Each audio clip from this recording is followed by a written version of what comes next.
जो है एक दो चीजें और बता देता हूं मैं। तो ठीक है, तो ये 88,000 रुपए। अब कई लोगों की ये शिकायत होती है कि 88,000 रुपए फीस बहुत ज्यादा है। तो प्लीज मैं आपको एक छोटा सा, लोगों की मैथमेटिक्स बहुत कमजोर है। जो व्यक्ति ये कहता है 88,000 रुपए फीस ज्यादा है, अगर आपको लगती है तो आपकी मैथमेटिक्स बहुत कमजोर है। मेरा बच्चा ट्यूशन जाता है, वहां हर महीने के 5,000 रुपए लगते हैं। कितने लगते हैं? 5,000। और वो 9th में पढ़ता है। और पहले 5वीं छठी में पढ़ता था, तब भी उसके महीने के जो है, जो टीचर पढ़ाने आता था उसको 10-11 हजार रुपए जो देने पड़ते थे महीने के। और पढ़ाने वाला टीचर, शिक्षक जो है, वो 8वीं की, 7th की वो चीजें जो है पढ़ाता था। हम लोग यहाँ पे आपको 88,000 रुपए में लगभग 15 महीने तक पढ़ाएंगे। और पर डे 6 आवर्स की क्लास होगी, 6 घंटों की क्लास होगी।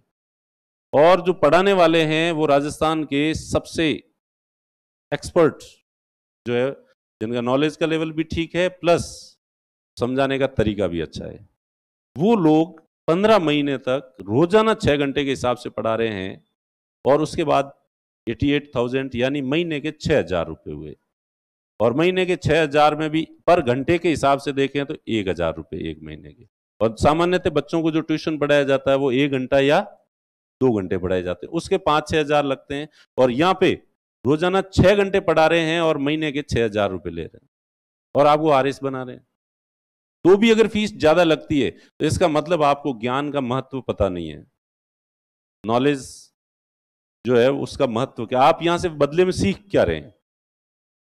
तीसरी बात, आपका जब सिलेक्शन हो जाएगा तो ये आपकी 1 महीने की तनख्वाह होगी। कितनी होगी? 1 महीने की। तो कई स्टूडेंट कहते हैं, पेरेंट्स कहते हैं, अरे सर सिलेक्शन हो जाए तो 88,000 क्या, 5 लाख ले लेना आप। तो आज दिन तक तो सिलेक्शन, अभी तो मैं वापस मेरे जो सेलेक्ट होने के बाद स्टूडेंट आते हैं ना, उनको कहता हूँ, लो देखो ये क्या कह रहे हैं, सिलेक्शन होने के बाद 5 लाख ले लेना भले ही। अरे दो, अरे भाई तुम में से कोई एक आधा तो 5 लाख दे दो, हो गया सिलेक्शन। सिलेक्शन होने के बाद 5 लाख छोड़ो, 50,000 भी कोई कोई नहीं देता। ठीक है, तो और जीवन भर आपको सैलरी मिलेगी। हम तो क्या मांग रहे हैं, पूरे जीवन की सैलरी में से सिर्फ एक। उसमें कई लोग के, अरे सर सिलेक्शन हो जाए तो ये ले लेना वो ले लेना। तो फिर मारवाड़ी में कहावत है, रोवता आवे जो को मोड़ और खबर लावे। तो मैं कहता हूं, क्या तुम्हें भरोसा नहीं है कि सिलेक्शन होगा? जब भरोसा ही नहीं है सिलेक्शन का, तो तैयारी कर क्यों रहे हो कि नहीं सर यूं तो भरोसा है? तो जब भरोसा है तो सिलेक्शन हो ही जाएगा, हो जाएगा तो तुम्हारे 1 महीने की तनख्वाह है। तो किसी भी एंगल से देखा जाए तो ये फीस ज्यादा नहीं है। फिर भी, और ज्यादा बाद में, और जो पढ़ते हैं ना स्टूडेंट, जो इंटेलिजेंट होते हैं, जो हमसे खूब सीखते हैं, उन लोगों को हमेशा ही लगता है कि फीस कम है। और जिन लोगों को लगता है कि फीस कम है, उन लोगों का सिलेक्शन आराम से हो जाता है।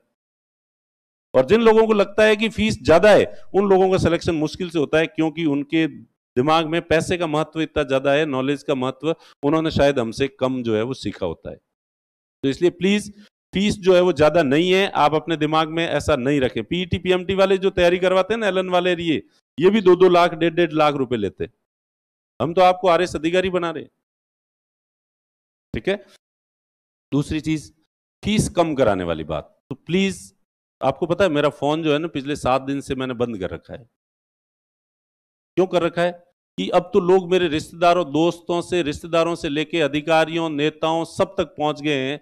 हर आदमी की इच्छा होती है कि पता नहीं यहां तो फीस कम करवा दें।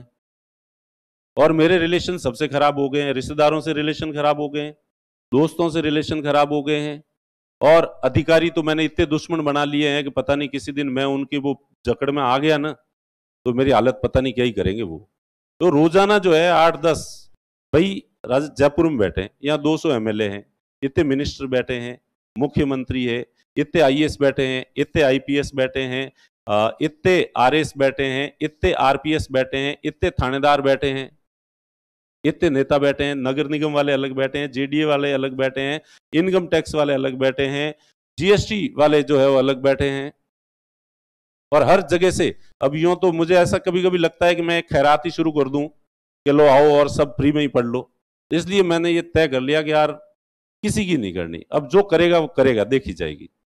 और ये एक, और हमें अंतरा बहुत दुख होता है कि एक जो सीधा बच्चा है, जिस सीधा सीधा आया, उसने 88,000 रुपए दे दिए, उससे तो हमने ले लिए, और एक दूसरे से जो पड़ोस में बैठा है उससे हमने कम ले लिए, 70,000 ले लिए या 80,000 ले लिए, तो हमें खुद हमारी अंतरात्मा को ये अच्छा नहीं लगता। तो इसलिए प्लीज आप लोग जो है किसी से ही फोन नहीं करवाएं फीस कम करने के लिए, और फिर फोन फिर भी आते हैं। मैं लोगों को ये समझाता हूं कि ये जो है पॉसिबल नहीं है, हम आधे बच्चों से पूरी लें, आधे बच्चों से कम लें, तो जिन बच्चों ने पूरी दी है उनका स्प्रिंग बोर्ड के प्रति जो है विश्वास ही नहीं रहेगा। वो कहेंगे यार कोई तरीका है, हमसे तो इतने ले लिए, इसने इतने में ले लिया, इसका मतलब हम तो ठगे गए, हम भी इधर उधर से 2-4 जगह से फोन करवा देते। तो इसलिए प्लीज हम लोग जो है सभी इस चीज से बहुत दुखी हैं पहले से ही, तो आपसे रिक्वेस्ट है कि आप लोग ये फीस कम कराने के लिए किसी से ही फोन नहीं कराएं।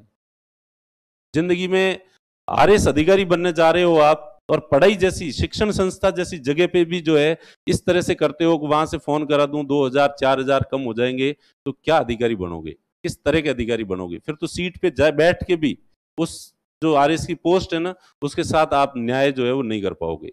तो प्लीज आप लोगों से ये रिक्वेस्ट है कि आप लोग जो है फीस कम कराने के लिए कहीं से फोन नहीं करवाएं।